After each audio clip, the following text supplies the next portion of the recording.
সত্যিকার অর্থে বলতে কি আমরা তো আসলে নির্বাচন ক্যাম্পেইনেই এলাকায় ব্যস্ত ছিলাম।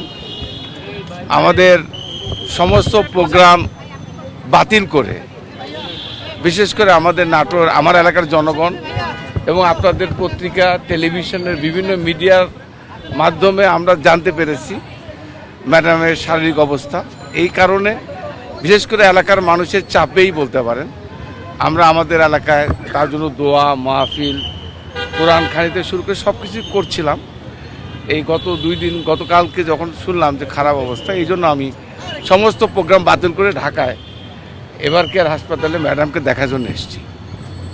যেহেতু আমরা সবাই দুশ্চিন্তাগ্রস্ত, আমরা যেটুকু দেখলাম ওনাকে মানে কি বলবো, খারাপও বলা যাবে না আবার ভালোও বলা যাবে না, পরিস্থিতিটা ভালোও বলা যাবে না আবার খারাপও বলা যাবে না। তা আমরা আশা করছি যে আমরা আশা করি যে আশাবাদী মানুষ, আশা করি উনি প্রতি সুস্থ হয়ে, কারণ আমরা বিশ্বাস করি এই মুহূর্তে বাংলাদেশের ঐক্যের প্রতীক হচ্ছে বেগম খালেদা জিয়া। বেগম খালেদা জিয়া হচ্ছে বাংলাদেশের ঐক্যের প্রতীক। বাংলাদেশের এই সংকটময় মুহূর্তে বেগম খালেদা জিয়াকে বেঁচে থাকা খুবই দরকার।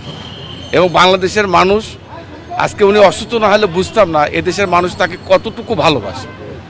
সারা বাংলাদেশের মানুষ দল মত নির্বিশেষে তার জন্য দোয়া করছে। আমি আশা করছি বা আমরা বিশ্বাস করি উনি অতি সত্বর সুস্থ হয়ে দেশের মানুষের সেবায় আত্মনিয়োগ করবেন।